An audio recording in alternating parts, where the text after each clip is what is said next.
Hello, namaste. Namaste.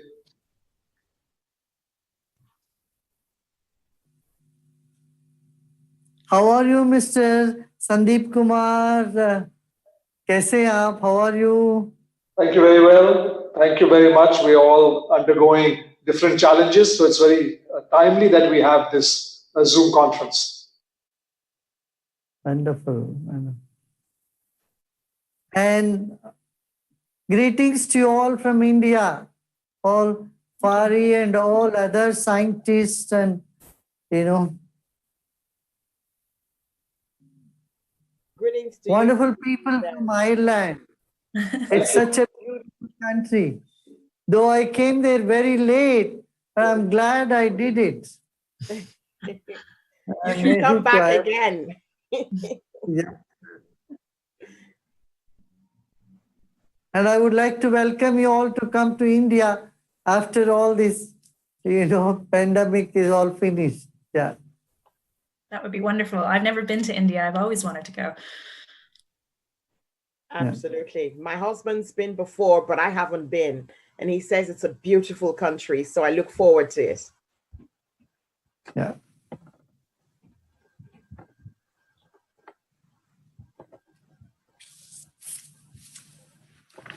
Yeah.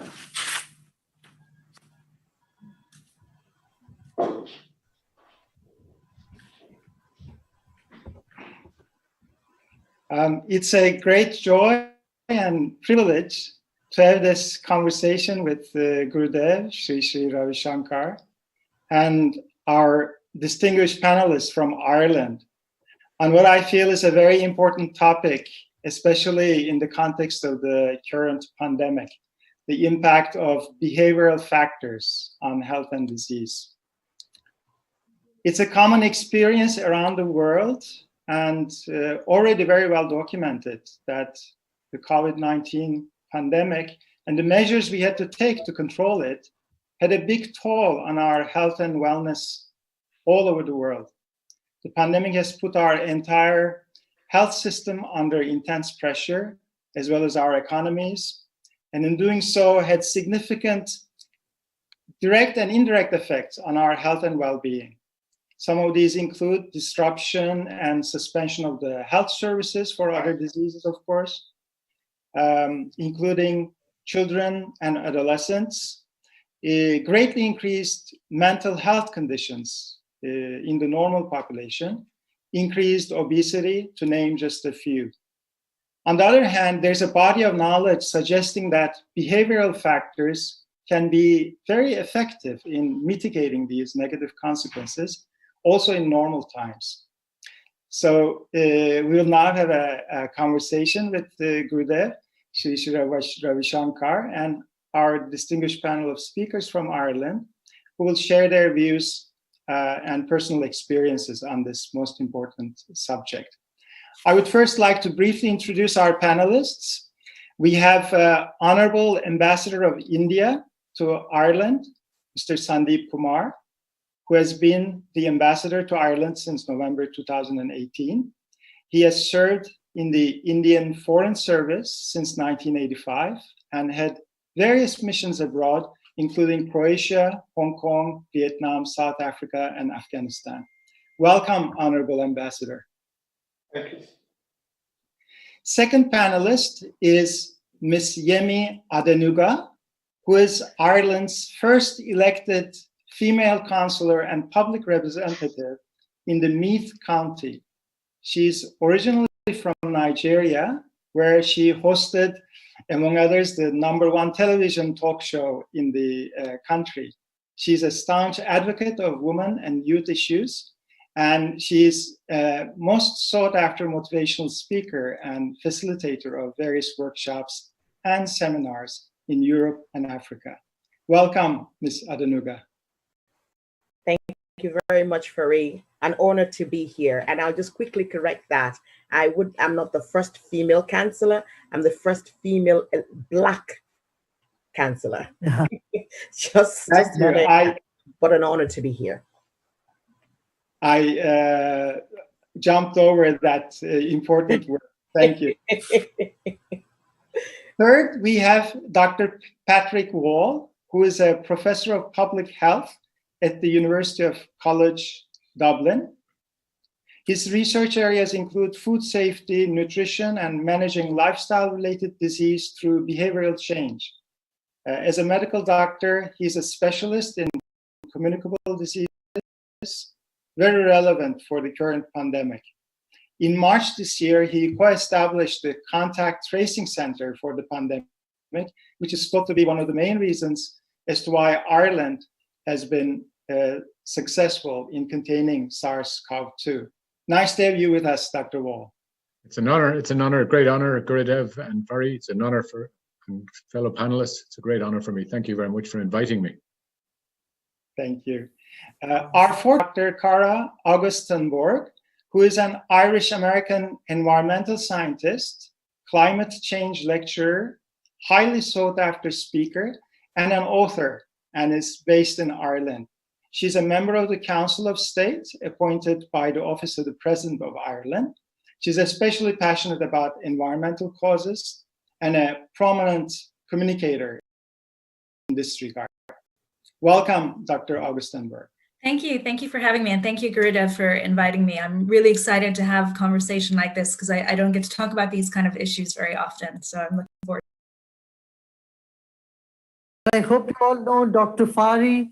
He is in the University of Oslo. He's a scientist and he will tell about himself. He has done many research on the DNA, on the genes, and Dr.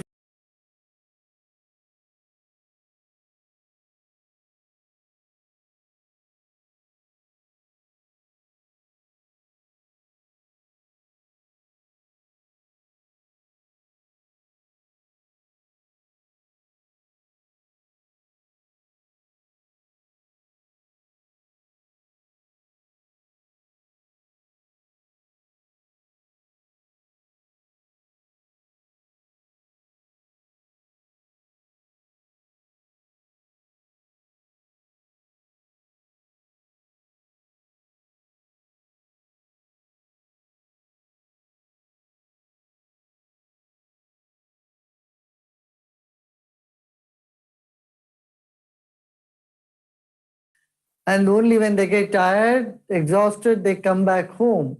Rest of the time, youths are used to partying outside, are going outside and hanging out there, whether in restaurants or movie theaters or recreation clubs. And people's culture was so outgoing around the world.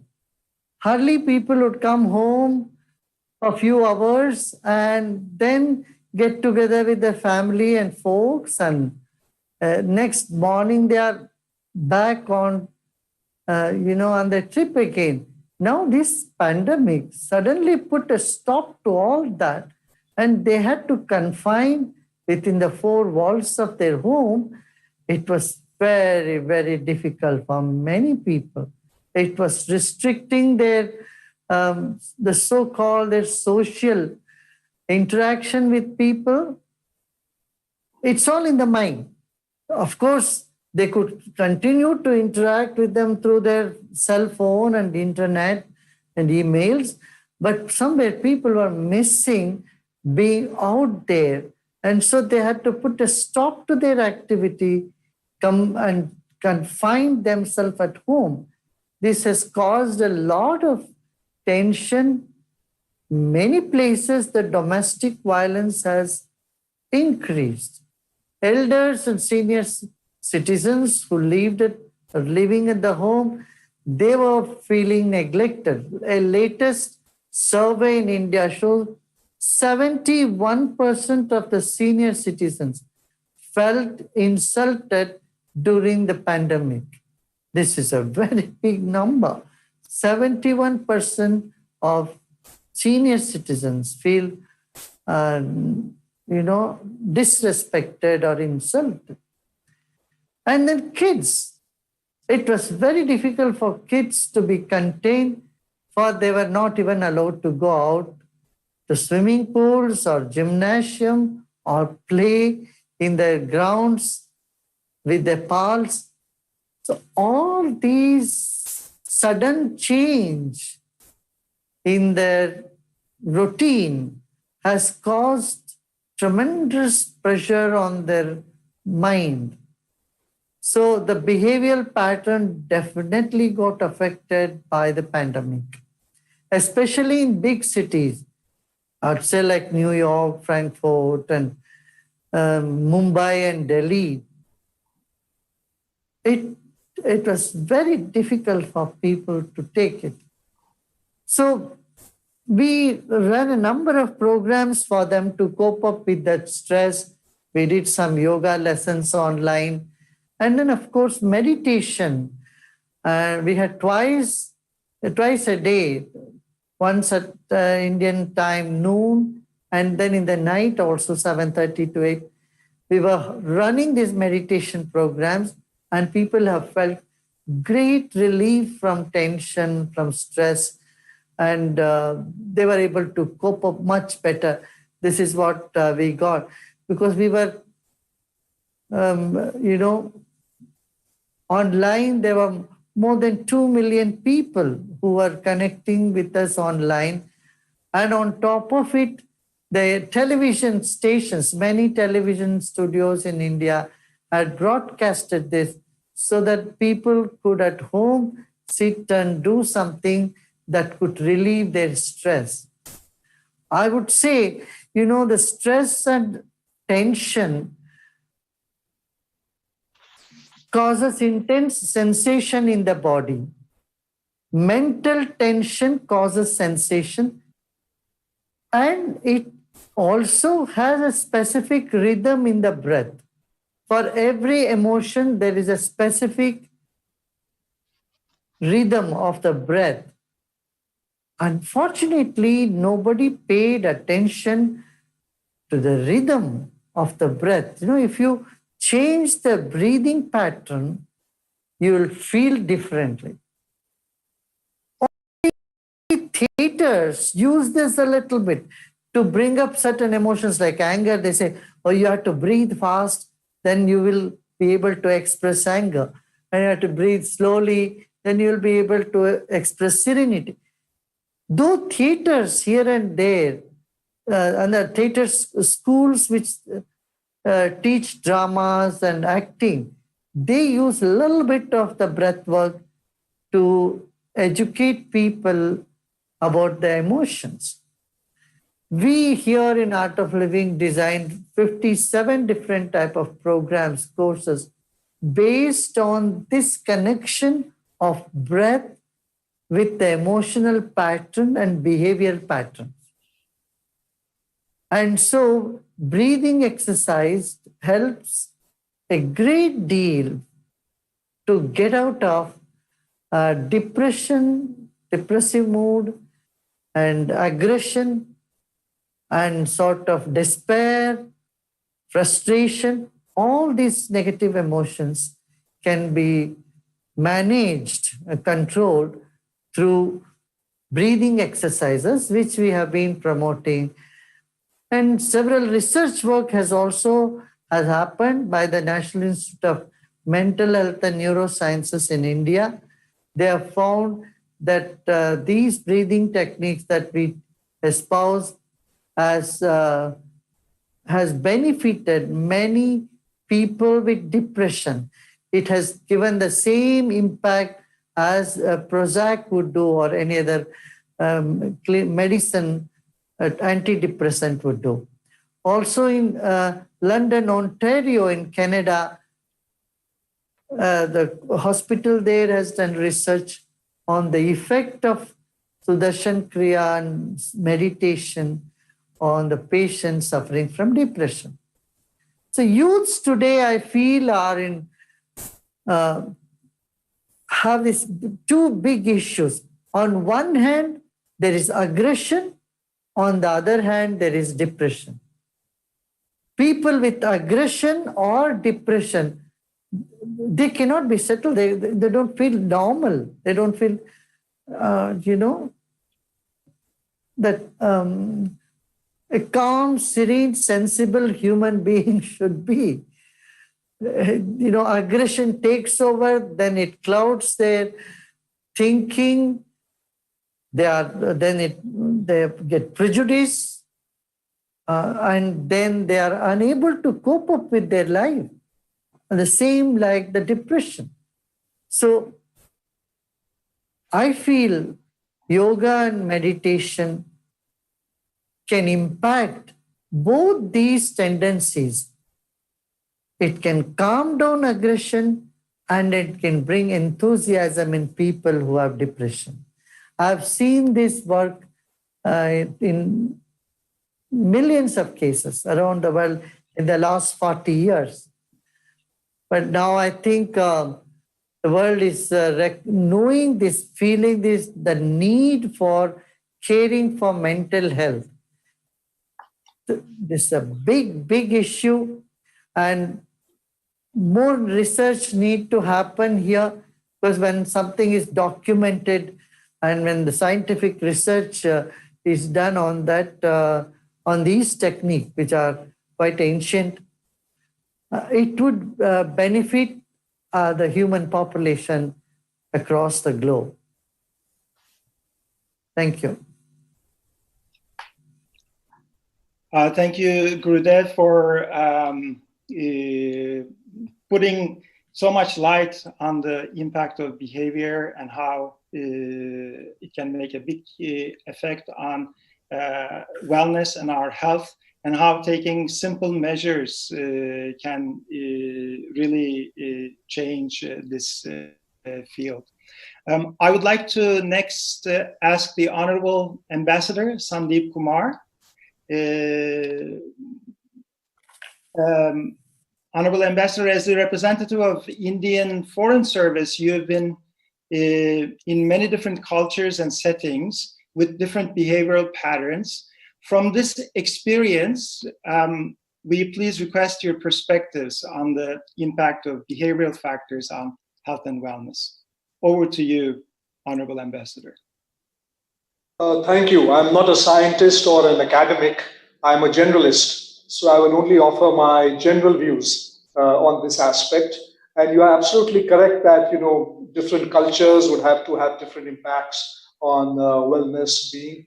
And in India, we pride ourselves in being the promoters, as Guruji has been promoting yoga, Ayurveda, Ayush systems, which are now gaining so much credibility throughout the world. No matter what culture, it's becoming universal. And that's why as we head towards the International Day of Yoga, which would be on 21 June, we will remember that it was 177 countries throughout the world which co-sponsored this resolution. And that's how at the United Nations, in a very unanimous basis, this day was recognized. And because of the benefits, because of its contribution to world peace, world harmony, holistic health, well-being. And that's how it spans across all cultures. And this has been my experience wherever I have been, that, now these are the mental health issues become important. Guruji spoke about the emotional and the behavioral attitudes and systems. And I would also just want to relate this in the context of the current pandemic. In Ireland itself, it wasn't so bad. Now it started off a bit rough. But at the same time, there were many Indian nationals who were stranded here. And the whole effort was to create positivity. And we were telling everybody that history will judge us on how we got together. We showed community solidarity. We showed mental alertness, positivity in being able to defeat it, tackling it by taking it head on, rather than buckling under pressure. And my question also to Guruji is that today everybody says that what is the new normal? Because now we have to adapt to a new lifestyle. And my perception is related to this behavioral factors impacting on health and wellness is that this has actually, the pandemic has actually enhanced our normalness rather than denting it. It has brought to the fore our core values of balance of mind, body, soul, which is all that yoga is about. It has brought to the fore our kindness, humaneness, our love for mankind, our inner and outer environment, and the balance between the inner being and the outer being. And when this is all over, I can guarantee that it will be remembered that each one of us, normal people, cared very deeply every single day of the crisis. And while I fully appreciate that this crisis has brought out the worst in many aspects of mental health, of aggression, of depression, of child abuse, of domestic violence, as Guruji was talking about, at the same time, we brought to fore a lot of other values which just make us normal. We don't have to look at being normal elsewhere. We just have to look within us to be able to bring out that normality.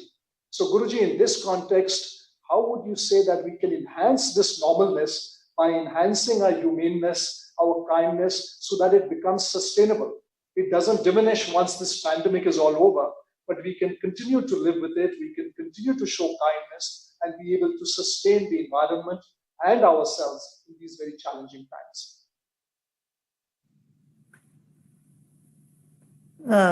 Yes, Sandeep ji, you see, when the lifestyle changes, it doesn't stay for just a few days or months. It goes beyond that. Like today, like brushing the teeth is what is ingrained in all our cultures around the world.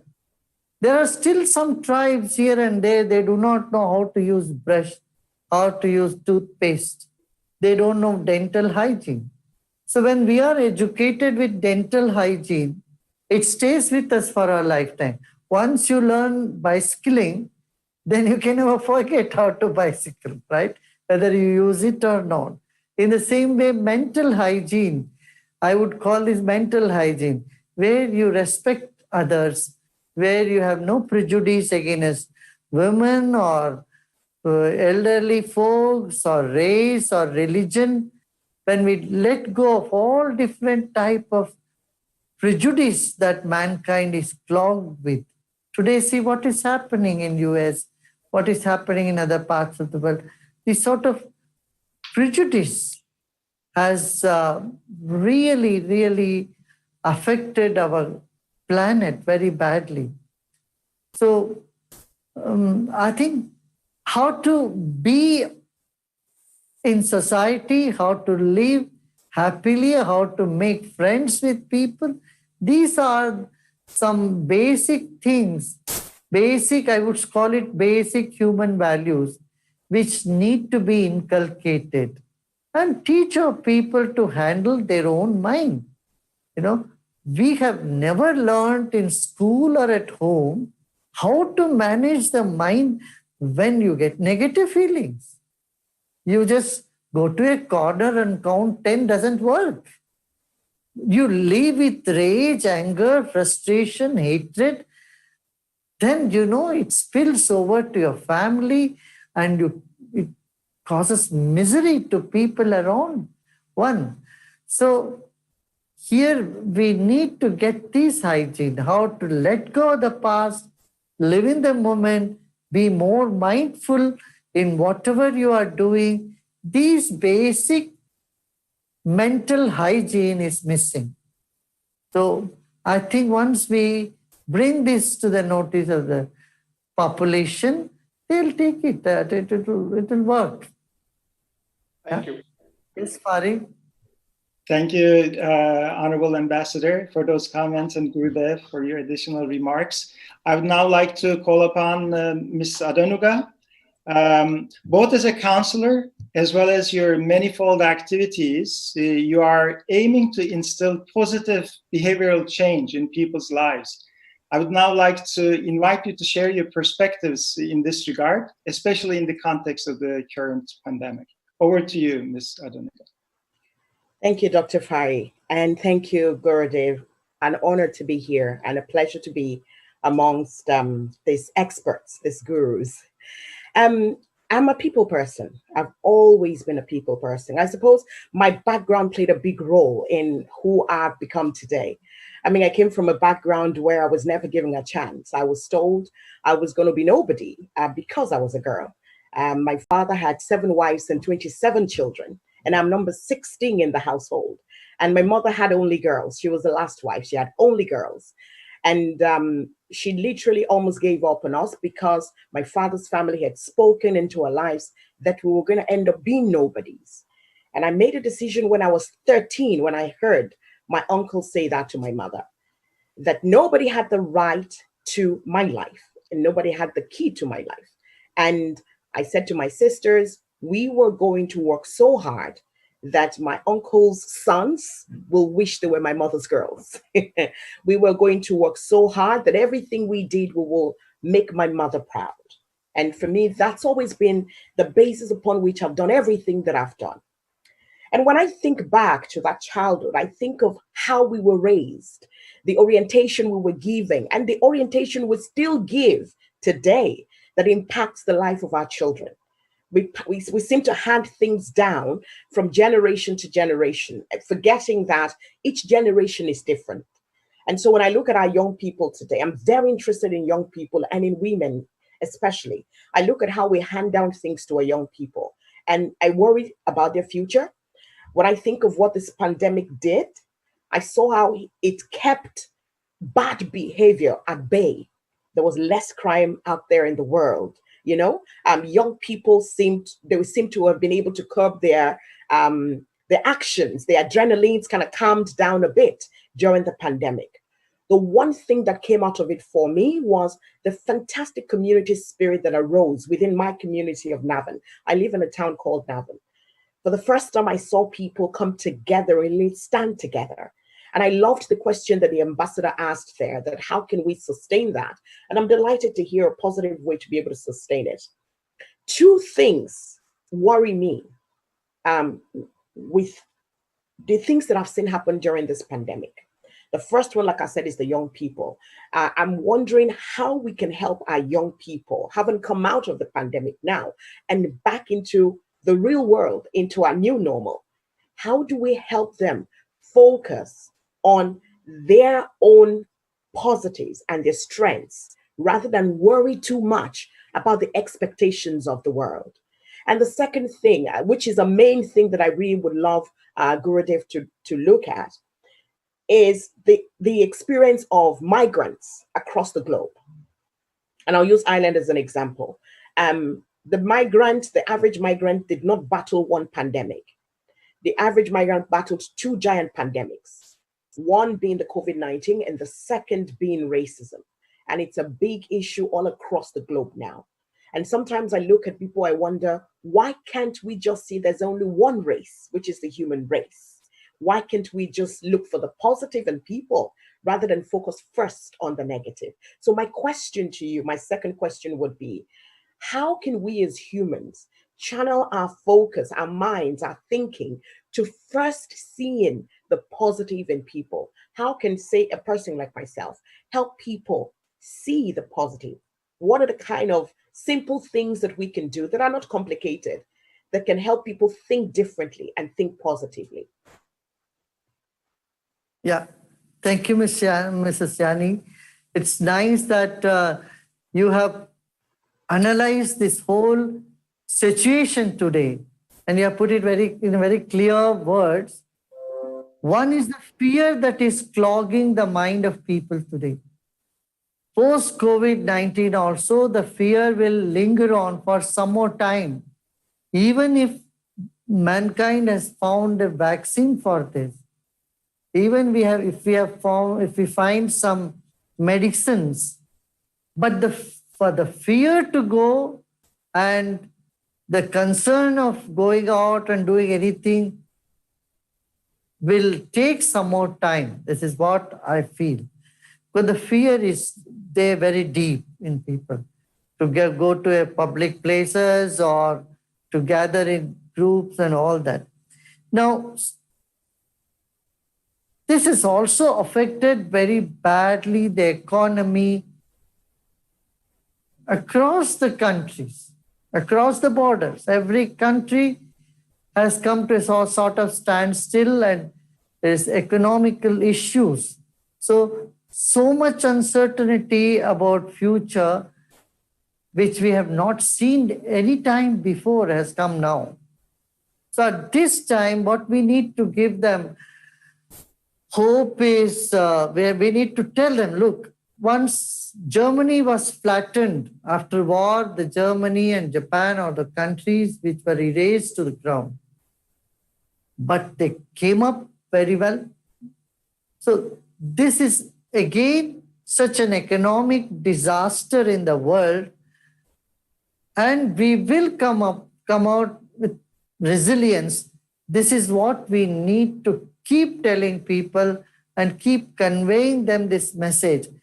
A few of us, when we tell people, when we give them the positive message and request them to share positive news, rather than just talking about the disaster the pandemic has caused us, that would help.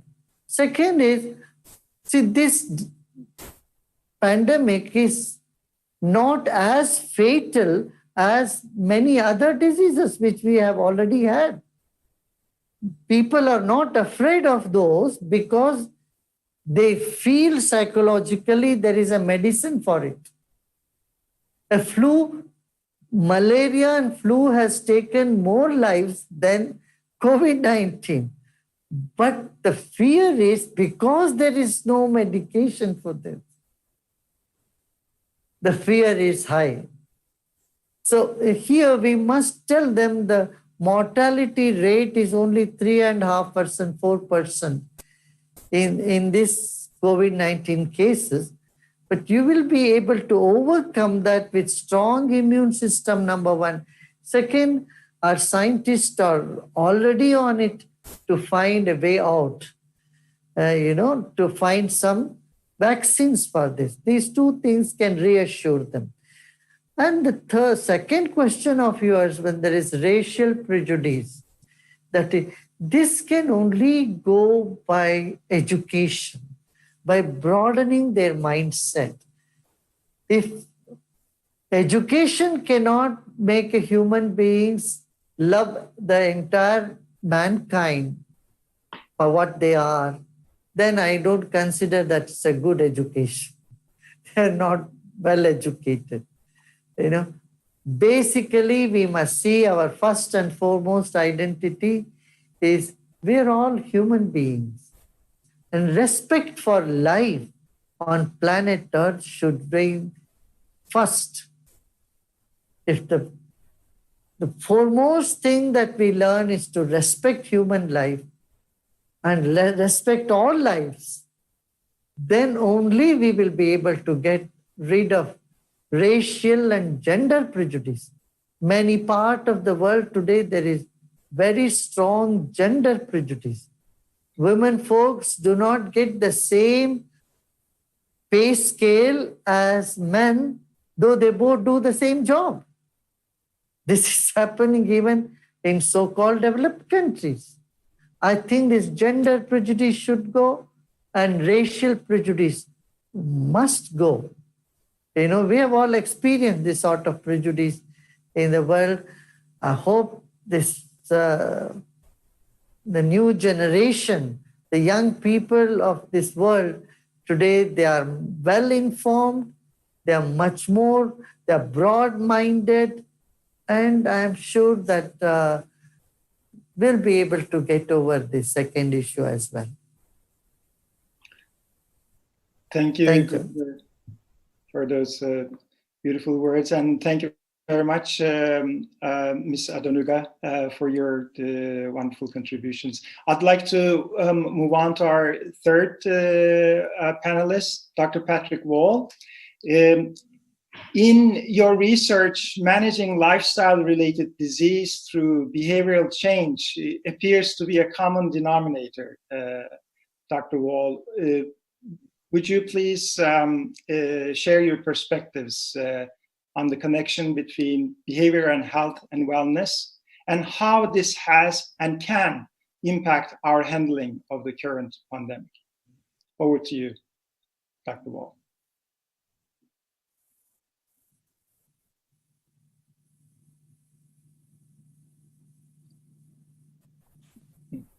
Can you hear me now? Yes. Yes, Dr. Patrick, we can hear you.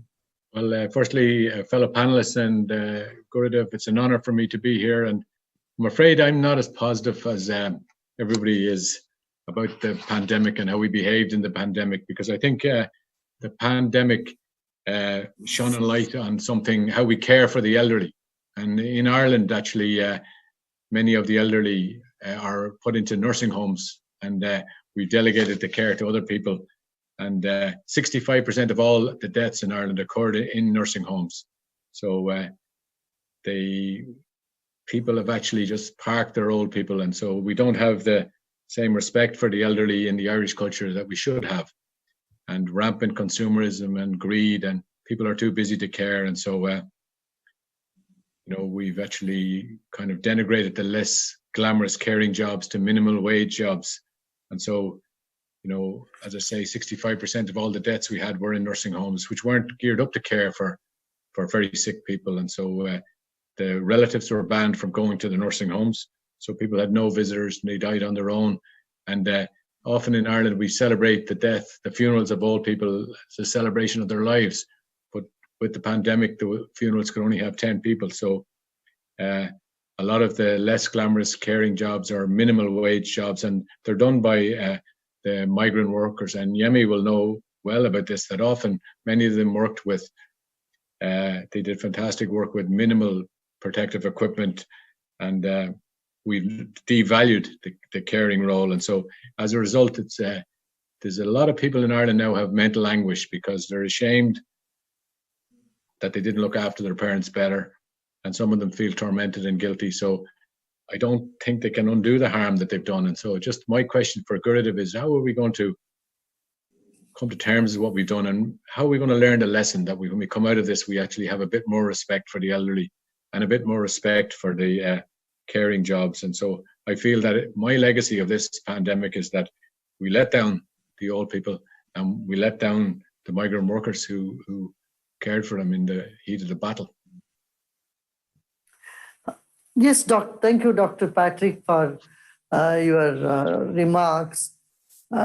Definitely, I agree with you, this issue. As I said, when people are stressed and they are in their small mind, they don't care for anybody. Sometimes they don't even care for themselves. And the sign of extreme case of tension and stress is they start harming themselves, and no doubt in this process they harm others too. So first and foremost, we need to take care of methods to see that people know how to get rid of their stress.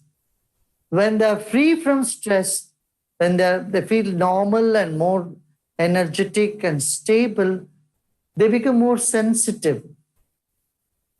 Sensitivity and sensibility both are lacking in a person who refuses to respect others.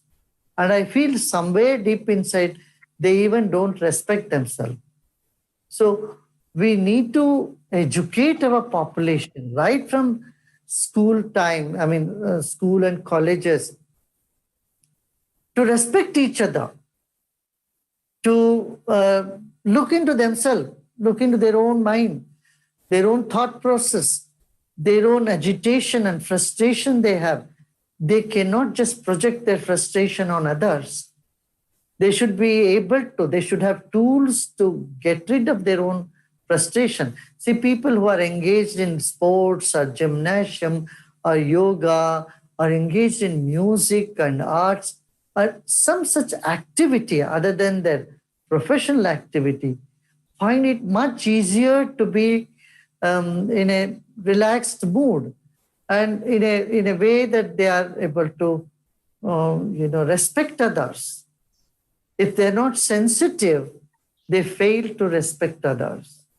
And the sensitivity is something which is lagging in society.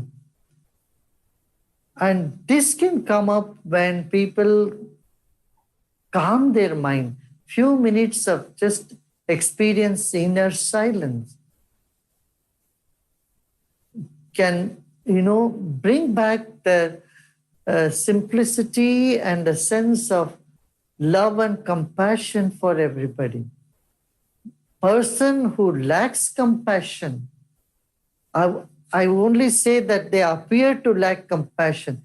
In fact, compassion is inside them, but it gets covered by their selfish motives and greed and stress.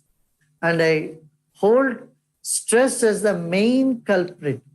In our experiment with 800,000 prisoners around the world, this is what we found out, people who are engaged in crime are unaware of the stress that they have accumulated in their own mind. In Denmark, we have done this program for hundreds of the gang members who have been on rampage and been, gang members, how the antisocial activities, they engage into drugs, they take drugs, and they would involve with themselves in all sorts of crime. And these same people totally transformed, and now they are taking social work. They're trying to help people in old age homes. They are going out and, helping very poor people. They are helping out children to study. There are many such social welfare programs these people are taking up. So it's very heartwarming to see that human beings inside them, though they may appear to be antisocial, but deep inside there is that soft space which simply need to be made available to them.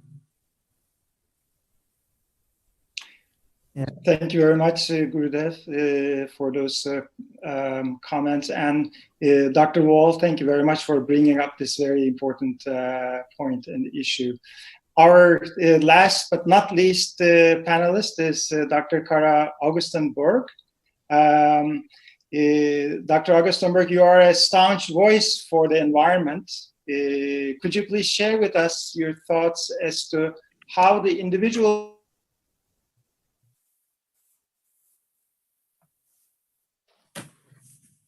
Sure, Gaurav. Can you hear me okay? Yes. Yeah, no, we can hear you. Dr. Fari is frozen. Yeah, but I got the bit of his question there. But thank you, Fari, for that question. And thank you, Gurudev, for what's been a really interesting conversation. I was actually most struck by the video that you played when this all started, where Gurudev, you said in response to the prisoner meditation program that you do, that you felt that no one is all bad. And I, of course, I think we all agree with that. And as an environmental scientist, though, and quite a vocal person about how everything we do impacts the environment. I mean, the food we buy, everything we buy, how we heat our homes, how we get to work and school, everything, almost everything, maybe with the exception of meditation, has an impact on the environment.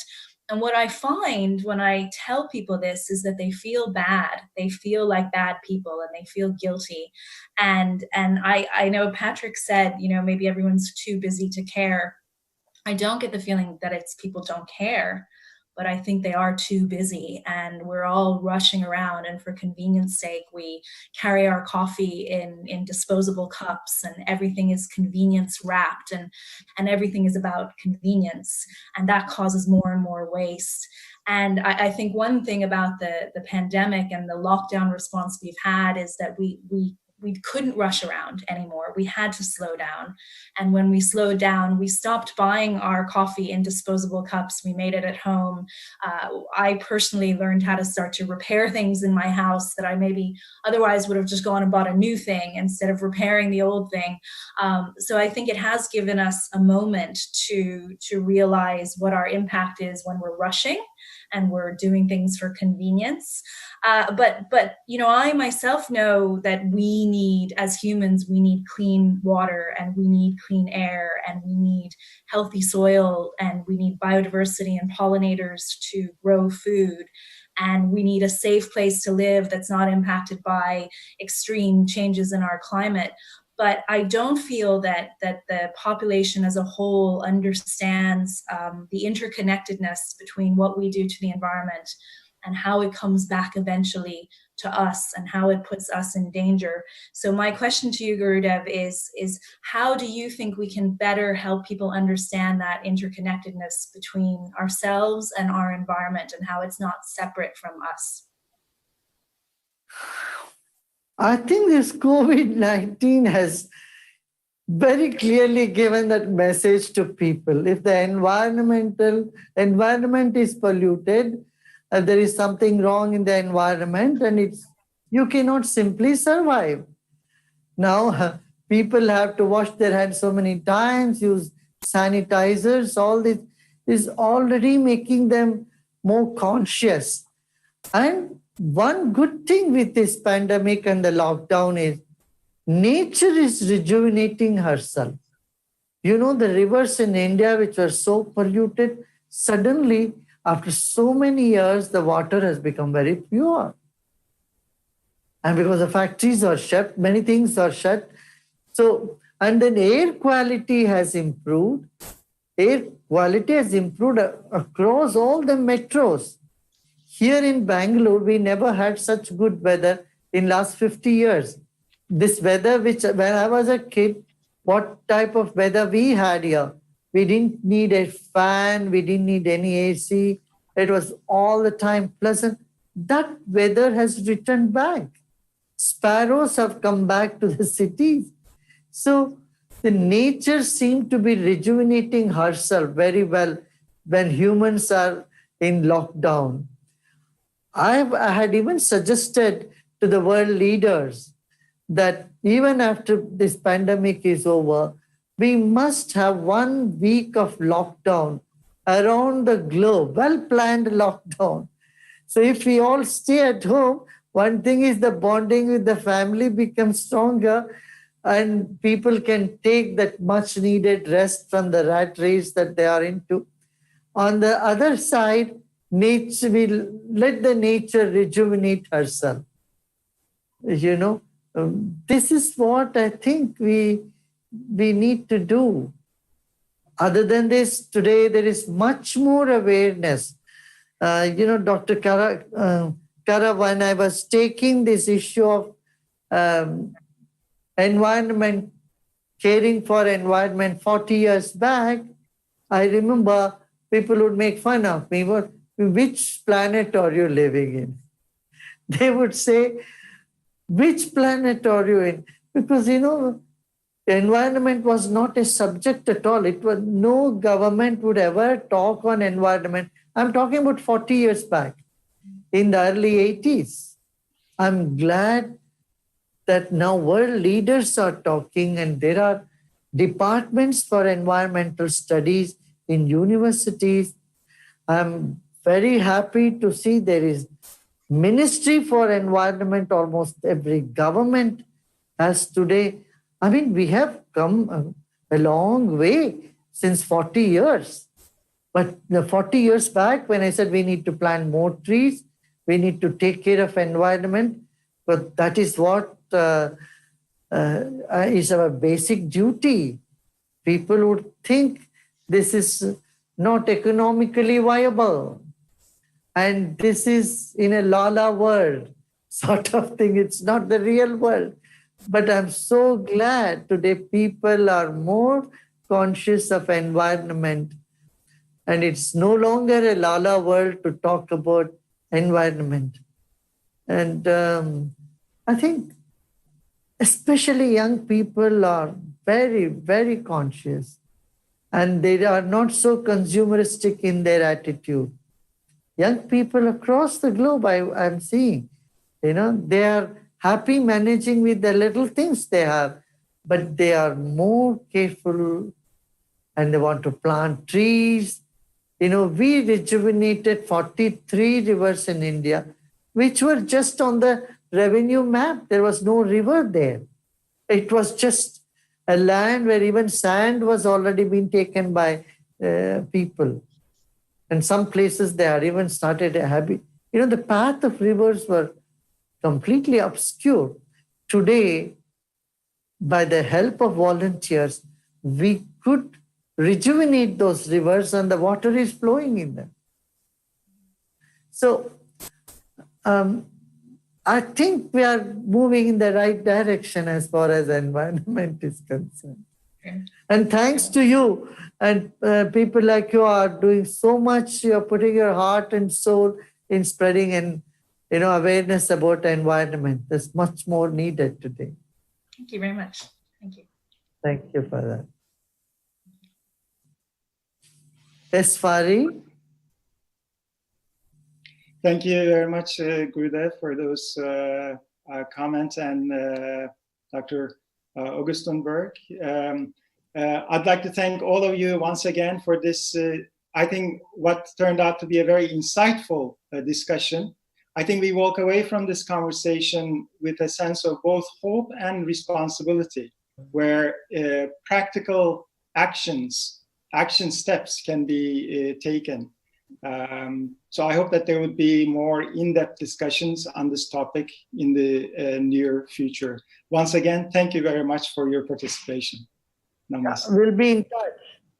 Wonderful. Namaste. Now, can I ask that Gurudev says a prayer for us before he's gone? I was going to ask if he would say a prayer. Oh, I'm glad you're back. Yeah. There'll be a little bit meditation. We can, if you would like to join the meditation, we'll play the meditation. We'll do in just a minute's time. Thank you.